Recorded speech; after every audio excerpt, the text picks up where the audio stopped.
convención en simple.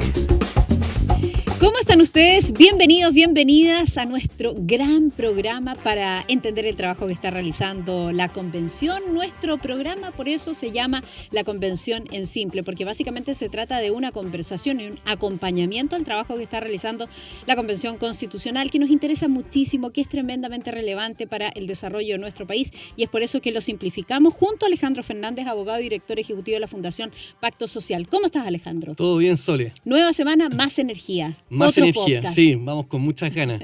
Así que ya vamos a avanzar con sistemas políticos. Claro. Vamos, para quienes recién se encuentran con nuestro programa, ya les decía, acompañando el trabajo de la convención, viendo en qué proceso va cada uno del trabajo de las comisiones, pero además nosotros hacemos una reversa que es súper importante. Ponemos contexto y tratamos de entender qué es una constitución, por qué se dividen en estas comisiones los trabajos y cuáles son los contenidos principales de esas comisiones, independiente de que más adelante van a llegar a un resultado final y de allí a la comisión de armonización. Bien, Alejandro, vamos a los sistemas políticos. ¿Qué son los sistemas políticos? Fíjate que yo no lo había escuchado nunca como un concepto tan relevante. Uno habla en el fondo, en general, de la política, de cómo se divide el poder, etcétera. Pero ¿qué son los sistemas políticos? ¿Cómo podemos definirlo? Mira, voy a partir como siempre, Sole, haciendo como recuento de los poderes del Estado, ¿cierto? Siempre hemos hablado que a nivel constitucional podemos identificar principalmente tres poderes del Estado, ¿cierto? El Poder Judicial, que ya hablamos, ¿cierto? En otro capítulo sobre la Comisión de Sistema de Justicia. El Ejecutivo, que es básicamente el gobierno, el presidente, y el Congreso, ¿cierto? Hoy día, cuando hablamos de régimen, de sistema o régimen político, nos referimos principalmente a la interacción entre el gobierno, entre el presidente y el Congreso. Entre el presidente y el Congreso. De estos tres poderes importantes dejamos uno fuera, que es el Poder Judicial, y hablamos entonces de cómo se lleva el poder ejecutivo con el poder legislativo. Tal cual. De hecho, eso es bien importante, Sole, que las constituciones, ese es como el mínimo que tienen que regular. De hecho, es como de las cosas más importantes. Por eso genera harto debate a nivel como de los expertos constitucionales. Entonces uno dice como ciudadano, bueno, a mí lo que me importa son los derechos sociales, ¿cierto? Pero la verdad es que acá se juega harto. Y tu pregunta es clave, ¿por qué? Yo diría que principalmente por dos factores. Uno tiene que ver con la gobernabilidad, ¿ya? Que suena también una cuestión medio abstracta, pero tiene que ver con que los gobiernos puedan ejecutar sus programas de gobierno, justamente. Que puedan cumplir su periodo presidencial completo, ¿cierto? Y que puedan, por ejemplo, si van a hacer una reforma a pensiones, que la puedan aprobar e implementar, ¿cierto? Así de simple. Entonces, ¿cómo te afecta a un ciudadano medio, a cualquier persona, cómo te afecta a ti, Sole? En que si el gobierno no puede gobernar, no se soluciona el problema de las pensiones, por darte un ejemplo. O sea, es súper concreto. Por eso, por ejemplo, el caso, para darte un contraejemplo, es el caso de Perú, por ejemplo. Perú, tú has visto en la prensa, siempre sale, ningún presidente cumple ni siquiera el periodo de gobierno. Eso ya es un problema gigante. Solo un paréntesis. Hace muy poco veía que nuevamente el presidente, que ya muy poco tiempo en ejercicio, dicen, está pasando por su peor momento. Es decir, a mí también me ha tocado viajar a Perú en elecciones y no solo hay una crítica ciudadana respecto de los políticos, sino que efectivamente los gobiernos no terminan sus periodos, una sucesión de presidentes. Exactamente. Nosotros estamos como, comillas, mal acostumbrados en que desde el 90 hasta ahora todos los presidentes han cumplido su periodo completo y eso igual es excepcional si uno mira el resto de Latinoamérica. Entonces, lo primero, como te digo, es la gobernabilidad y eso tiene que ver con tener un buen sistema político, un buen sistema de gobierno, ¿cierto? Un gobierno bien hecho y un Congreso bien hecho. El Congreso, deja preguntarte de inmediato, ¿regula el presidente y el presidente al Congreso? Depende del sistema político, del sistema de gobierno. Eso podemos después detallarlo más. Pero yo diría que el otro aspecto importante tiene que ver con la concentración del poder, ¿ya? Y el control del poder. Sí. Por eso es tan importante un régimen de gobierno, porque si tú tienes, por ejemplo, un presidente que acumula todo el poder y tienes un Congreso medio como cosmético, ¿cierto?, que en realidad no tiene poder, lo que termina pasando es lo que, por ejemplo, lo que estaba pasando en Venezuela o en Cuba, donde tú tienes, básicamente ya no hay una democracia, ¿cierto? Tú tienes más bien un dictador, ¿cierto? Y eso también tiene que ver justamente, como digo, con los controles y contrapesos del poder. Ya, a eso me refería en todo caso, pero sé que más adelante nos vas a explicar otros detalles. Es decir, más que regularse entre sí, son contrapesos, que es súper relevante. Lo he aprendido también contigo a propósito de la discusión si debemos tener un Senado igual al que tenemos hasta ahora, si tenemos que tener una Cámara, unicameralismo o bicameralismo, etcétera. Bueno, sobre eso he aprendido entonces que los contrapesos son importantes para que así efectivamente pueda haber gobernabilidad y esté medianamente representada la voz de todos. Exactamente. Acá hay que encontrar en el fondo solo un equilibrio. Por un lado está la eficacia del gobierno, ¿cierto?, que pueda ejecutar sus políticas con los contrapesos. Porque tú podrías tener un gobierno súper eficaz siendo un gobierno autoritario, ¿cierto?, que no tiene nadie. Claro. Pero el problema ahí es que no tiene límite su poder, ¿cierto? Y al revés, si ponemos demasiado contrapeso, finalmente no se puede gobernar. ¿Qué es lo que pasó, por ejemplo, con Piñera? Si tú piensas Piñera 2, tenía un Congreso donde no tenía mayoría, por lo tanto impulsó un montón de reformas como la de pensiones, y resulta que no se pudo aprobar. Pasaron 4 años y Bachelet otros 4 antes. O sea, llevamos más de 8 años discutiendo sobre la reforma de pensiones. O sea, así de concreto es el problema de la gobernabilidad. Así de concreto, claro. Cuando tú como presidente tienes, por otro lado, un Congreso donde no tienes mayoría y efectivamente no puedes sacar tu programa adelante. Ya, entonces, esto del sistema político es importante para la gobernabilidad y para que los presidentes electos democráticamente, como ocurre en nuestro país, o las presidentas puedan cumplir con ese programa de gobierno medianamente, ¿no? O avanzar, por lo menos, en las reformas que la propia ciudadanía impulsa desde su voto. Tal cual. Uy, pero perfecto resumen. Un 7. Perfecto, un 7. Vamos. ¿Qué tipo de sistemas políticos existen y cuáles son sus implicancias prácticas, Alejandro? A ver, primero yo diría que hay tantos sistemas políticos como países. O sea, el modelo chileno no es igual a ningún otro país, el peruano tampoco, y el argentino tampoco. Mira. Finalmente tiene que ver como con las propias particularidades de sus países. Pero si tratamos de como ordenar un poco entre sistemas, podríamos hablar de un sistema presidencial, que es el caso que estamos más acostumbrados nosotros, ¿cierto? Pareciera, de hecho, uno como que encuentra que lo razonable, lo normal es tener presidente, ¿cierto? Sí. Que uno elige democráticamente. Pero la verdad que eso principalmente se da en América. De hecho, el sistema presidencial se inventó en Estados Unidos, a finales del 1700. Y hasta el día de hoy, ¿cierto? Funciona el sistema presidencial. Y por lo tanto, lo que hicimos en Latinoamérica en general fue copiar un poco el modelo de Estados Unidos. En el momento que se empezaron a crear las repúblicas, ¿cierto? Independientes, se empezó a crear el sistema presidencial. De hecho, Chile, desde que partió como república, prácticamente tiene un sistema presidencial. Ok, pero entendiendo que hay tantos sistemas como países, sí podemos distinguir algunos que son más claros. Uno es el sistema presidencial. Exacto. Que ha estado rigiendo en Chile. Tal cual. Y tenemos como al otro extremo, por decir así, el sistema parlamentario. ¿Ya? Y vamos comparando. Vamos. Mira, primero, en el lado del presidencial, el presidente electo democráticamente por la gente, ¿cierto? Como Boric. ¿No? Se votó en segunda vuelta, el que tiene más votos es presidente. En el caso parlamentario, en cambio, es el Congreso el que elige al primer ministro o presidente. Ya. Eso es bien llamativo. O sea, la gente, por ejemplo, en España, las personas votan por los parlamentarios y los parlamentarios tienen que generar una mayoría para nombrar un primer ministro o presidente. Lo mismo en Inglaterra. ¿De entre sus filas? Exactamente. De hecho, son parlamentarios en el fondo.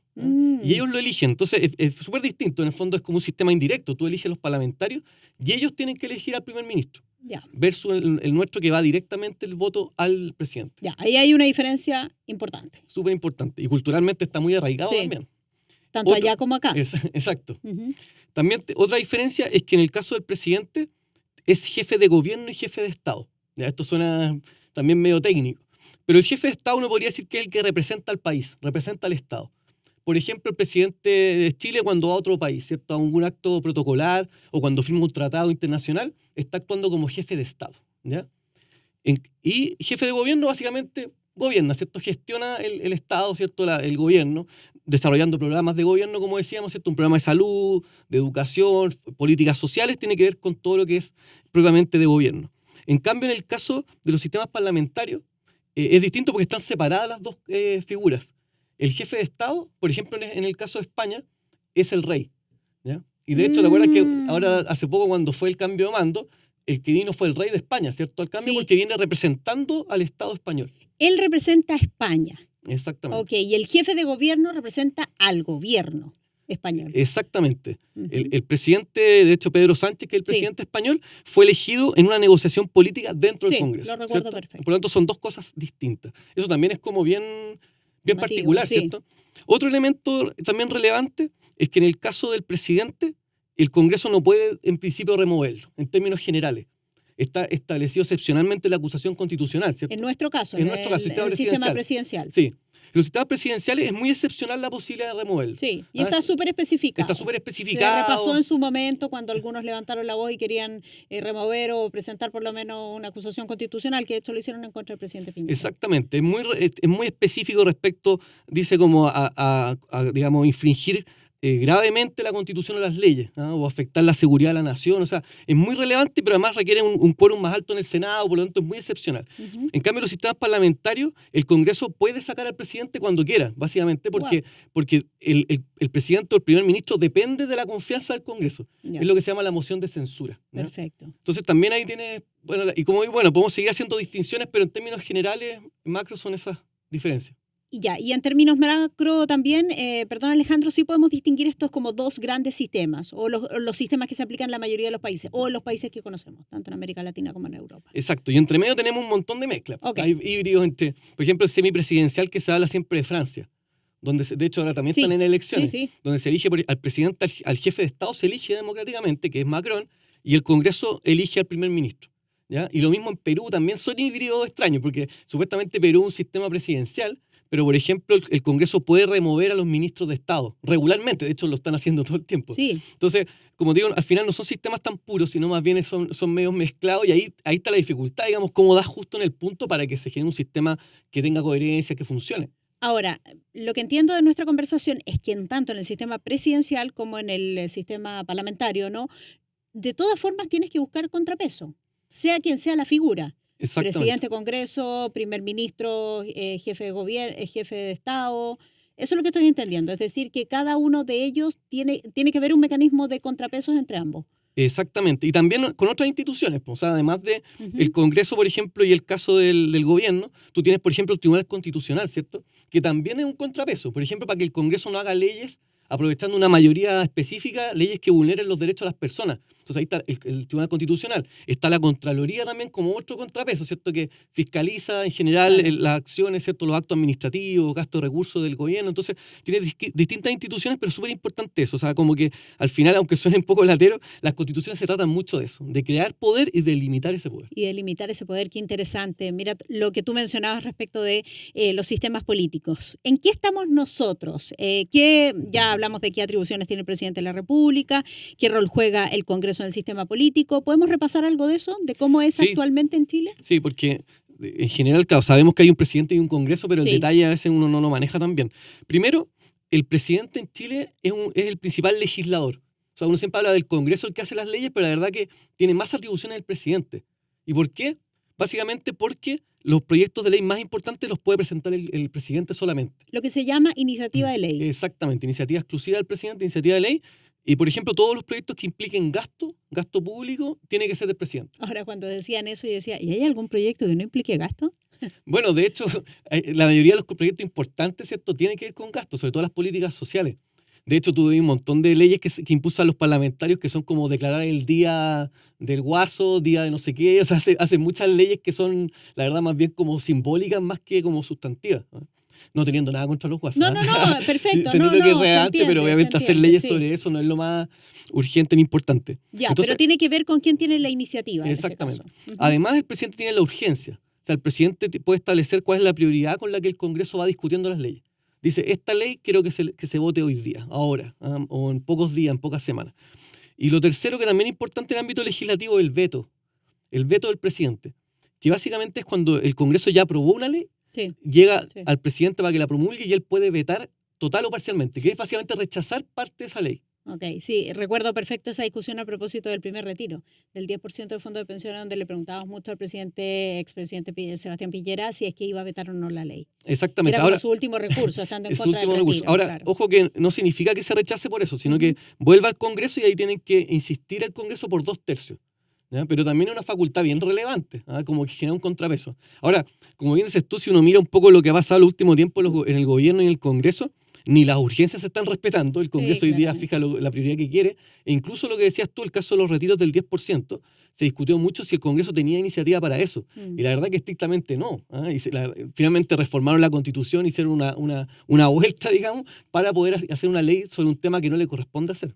Perfecto. Eso en términos de contrapeso e iniciativas de ley. ¿Qué pasa con en la práctica, lo que significa el bicameralismo? Porque en esta discusión que hemos tenido ahora he aprendido más sobre que el Senado, por ejemplo, actualmente, en la Constitución actual, nuestro régimen político actual, juega un rol de fiscalizador, verificador o como Cámara Revisora. Sí, como revisor. Un organismo revisor de lo que hace la Cámara de Diputados. ¿Tiene más poder que la Cámara de Diputados o no? No, de hecho no. Eso es importante. Desde el punto de vista de hacer la ley, no tiene más atribuciones. De hecho, se habla que nuestro Congreso es un bicameralismo simétrico. ¿Ya? En el fondo tiene las mismas atribuciones. O sea, de hecho, es tanto así que cuando no se pone de acuerdo la Cámara de Diputados con el Senado, tienen que hacer estas comisiones mixtas, donde se sientan senadores con diputados y tienen que llegar a un acuerdo. Perfecto. Y de hecho, si no hay acuerdo, no hay ley.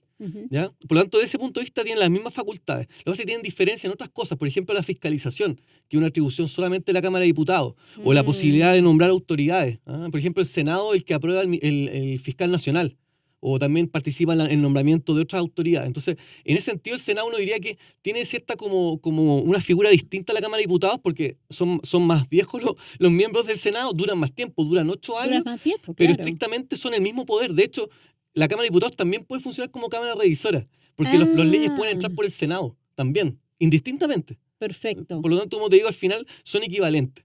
¿Ya? Hoy día, por lo tanto, son un contrapeso absoluto entre uno y otro. ¿Y cuál es la principal virtud? Lo que dices tú, pues justamente la posibilidad de revisar las cosas. Esto como cuando uno dice las cosas importantes es bueno pensarlas 2 veces, efectivamente. Es bueno que más ojos la vean, es bueno que pase por más manos, que otros tengan opinión. Sí, de hecho, obviamente no se trata de condenar el unicameralismo, el hecho de que haya solamente una Cámara de Diputados, pero si uno mira nuevamente el caso de Perú, por ejemplo, que tiene solamente Cámara de Diputados, la verdad que la experiencia no es buena. Tanto porque se exceden, por ejemplo, en el tema de remover ministros, las leyes son poco reflexionadas. O sea, si uno viera las leyes que se han aprobado solamente, por ejemplo, en la Cámara de Diputados, muchas leyes vienen con muchos errores técnicos. Y menos mal que existe un Senado que puede corregirlo y al revés también. O lo mismo lo que está pasando con la Convención, pues la Convención no tiene contrapeso hoy día. Básicamente aprueba las normas sin ningún límite y está lleno de errores, de hecho, en los textos que ya están aprobados. Si existiera otra Cámara, ¿cierto?, que la revisara, uno garantizaría que tengan mejor calidad las leyes. Que las cámaras deben respetar el principio de paridad y plurinacionalidad. ¿Qué significa en la práctica? Significa, bueno, esto es parte de las propuestas que están discutiéndose ya en la Convención. Hoy día la Cámara de Diputados no tiene ninguna de esas reglas, ¿cierto? Los diputados actuales, diputados y diputadas, no tienen ni plurinacionalidad, ni tiene tampoco paridad. Pero hoy día yo diría que el ejemplo es igual que la Convención. La Convención es paritaria, ¿cierto? Mitad hombres, mitad mujeres. Y además la plurinacionalidad o la participación de los pueblos originarios significa que hayan escaños reservados. Básicamente eso es. Hoy día, si tú tienes 11 pueblos originarios reconocidos, habría que a lo menos 11 escaños reservados. O sea, en la convención estamos viendo una buena réplica de lo que se está buscando con el modelo del sistema político. Sí, de hecho, es súper buena. Sí, de hecho, en todo sentido. Tanto en la forma de composición de una Cámara de Diputados, como el hecho de que sea unicameral, es súper buen ejemplo. Y demuestra un poco también los problemas, las tensiones, las dificultades que tiene un modelo como ese. Han defendido que no se trata de un unicameralismo lo que están discutiendo, sino que es un bicameralismo, a propósito de como Senado regional. En la práctica, ¿por qué no lo sería? Sí, se ha discutido harto. De hecho, teníamos como las dos posiciones bien extremas. O sea, unos querían eliminarlo, otros mantenerlo, y al final están llegando a este acuerdo medio como híbrido, donde hay algo como una especie de Senado, pero no es Senado. Entonces, lo primero, el acuerdo hasta ahora, por lo menos, porque no se ha aprobado todavía, el Senado desaparece como tal. ¿Ya? Y eso es importante. Que se crea esta Cámara Territorial o Cámara de las Regiones, ¿cierto? Y lo que está pasando hoy día es que se estaría haciendo un bicameralismo asimétrico, que se llama. Sí. Donde la Cámara de Diputados tendría las principales facultades para hacer leyes. Y el Senado, en cambio, quería bastante restringidas sus facultades, principalmente a materias que tienen que ver justamente con las regiones. Por ejemplo, la forma de organizar territorialmente al país. Si van a crear una región, eso tendría que hacerlo también el Senado participar o, no sé, cambiar las atribuciones del gobernador regional, o la ley de presupuesto también participaría. Pero todas las leyes que tienen que ver, por ejemplo, con políticas sociales, ¿cierto? Una ley sobre la salud, sobre la educación, las pensiones, solamente la haría la Cámara de Diputados y quedaría excluida esta Cámara Territorial. Perfecto, lo entiendo. Insistimos que esto está en discusión, todavía vamos avanzando junto con el trabajo de la Convención en materia de sistemas políticos que son tremendamente relevantes, pero vuelve a explicarme, así súper en simple, lo que significa el bicameralismo asimétrico. Que tengo 2 cámaras. Sí, tienes 2 cámaras, pero no tienen las mismas atribuciones. Ya. Eso es muy en simple. En fondo, una de las 2 cámaras tiene más poder que la otra. Ya. Y en el caso de la propuesta, la Cámara de Diputados tendría más atribuciones que el Senado, básicamente. Ya. Si fuese al revés, si es que el Senado tuviese más atribuciones que la Cámara. Seguiría siendo un bicameralismo asimétrico. Ya. Sí. Y lo que tú tienes que buscar para perfeccionar un sistema político, ¿qué es? ¿Que ambos puedan hacerse contrapeso entre sí? En parte sí, pero en parte sobre todo lo que hablábamos antes, o sea, lo mejor del sistema político es que el gobierno pueda desarrollar su programa de gobierno. Ahí se mide el éxito finalmente. Eso significa que salgan buenas leyes y que básicamente se pueda cumplir como gobierno con los compromisos de los programas de gobierno. ¿Por qué no podría desarrollar un programa de gobierno, un buen programa de gobierno, un presidente o una presidenta bajo un sistema de bicameralismo asimétrico? Mira, es súper buena pregunta. Yo diría que hay 2 aspectos. Por un lado, se excluye mucho a las regiones, porque la Cámara, el Senado, lo que hace es representar más a las regiones. Sí, lo que vimos, con sus propias cámaras, sus propios organizaciones. Claro, entonces lo interesante del Senado es que representa a las regiones en la discusión del Congreso. Por lo tanto, si tú excluyes de discusiones sustantivas como las pensiones, lo que estás haciendo es excluir en parte la voz de las regiones. Perfecto. Porque la Cámara de Diputados, por naturaleza, se compone según la población nacional. Por lo tanto, tú tienes muchos más diputados de Santiago, ¿cierto? O de Concepción o Valparaíso que el resto de Chile. Lo cual es razonable. Pero la gracia de que exista un Senado es que justamente equilibra. En el Senado tú tratas de hacer más pareja la representación de las regiones. Entonces ahí hay un elemento súper importante. Y el otro elemento tiene que ver con el poder justamente, Sole. Si tú tienes un presidente que logra una mayoría en la Cámara de Diputados, por ejemplo, está el riesgo de que abuse del poder en el fondo, que tenga una mayoría específica durante 4 años y, como dicen, pase máquina. Exacto. Entonces, por eso es bueno que haya un Senado o una Cámara Territorial que tenga poder para poder equilibrar. Tienes toda la razón. Además que se me había olvidado que el Senado representa efectivamente a las regiones. Son los senadores por la región de Atacama, por la región de Aysén, etcétera, donde van con los compromisos propios de sus regiones. Exactamente. O al menos así tiene que ser. Me corregiste. Al menos así tiene que ser. Nos estamos quedando ya casi sin tiempo, pero la Comisión, además del sistema político y la estructura del Congreso, ve el sistema electoral. ¿Por qué? ¿Qué tiene que ver esto? Sí, eso es bien importante porque no se habla mucho del sistema electoral. Y la verdad que, por ejemplo, con el sistema binominal antiguo, lo que pasaba es que había un presidente y en el Congreso habían básicamente 2 coaliciones, ¿cierto? Estaba la Concertación y Alianza por Chile, ¿cierto? ¿Sí? Entonces, ¿cuál es el problema de ese sistema? Es que había poca representatividad, pero lo positivo es que hacía más fácil gobernar, porque tú negociabas con un bloque solamente. Sí. Hoy día lo que pasó fue que nos fuimos como al otro lado, al otro extremo. Mucha representatividad, que eso es positivo, pero se genera fragmentación con este sistema proporcional. O sea, hoy día si tú miras la Cámara de Diputados deben haber, no sé, 20 colectivos, ¿cierto?, distintos. ¿Para qué decir la convención? Que son más todavía. Y eso lo que genera justamente es dificultad para poder negociar, tanto del presidente con el Congreso, como también internamente como dentro de las Congreso. propias coaliciones dentro del Congreso. Exactamente. Bueno, Entonces, lo hemos visto en las últimas discusiones. Y por lo tanto eso incide también directamente en la gobernabilidad. Entonces, por lo tanto, tiene que ser un elemento que también esté en el centro de esta discusión. Y finalmente por eso se llama sistema, por eso hablamos del sistema político, porque involucra un montón de actores. Están los partidos políticos, está el sistema electoral, está el Congreso y el Ejecutivo del Gobierno. Ok, ahora lo entiendo, claro. Y entre todos estos sistemas debiesen conversar, porque además me surge un tema, en todo lo que tú has dicho, más allá de los contrapesos, que efectivamente el gobierno pueda llevar adelante su programa político, que haya gobernabilidad, es una cuestión de tiempo. Es decir, que no puedes tomarte meses y meses en las discusiones y en las negociaciones, tanto en la Cámara de Diputados como en el Senado, porque efectivamente pasa el tiempo y lo que se requiere es la aprobación de estas leyes para ir avanzando en la gobernabilidad. Exacto, tiene que haber un sano equilibrio. Sí, porque, claro, equilibrio, pasar todo muy rápido, sí, efectivamente es mejor tener una pura Cámara de Diputados, sí, pero tiene el riesgo de que salgan malas normas, o efectivamente tener un bicameralismo bien hecho para que las leyes se puedan discutir en 2 instancias y salgan buenas normas, pero también obviamente procurando que haya negociación política y que se pueda básicamente cumplir con las leyes y con el programa de gobierno. Buenísimo, entendimos mucho más acerca del sistema político, sistemas políticos. 1.000.000 de gracias por habernos acompañado. Esto es la Convención en Simple. Alejandro, nos volvemos a ver en una próxima oportunidad. Así es que los invitamos, por supuesto, a seguir las redes sociales también de Fundación Pacto Social y agradecemos también que el programa sea apoyado por la Cámara Chilena de la Construcción. Ojalá les sirva, envíenos también sus comentarios. Que estén muy bien. Chao. Convención en Simple.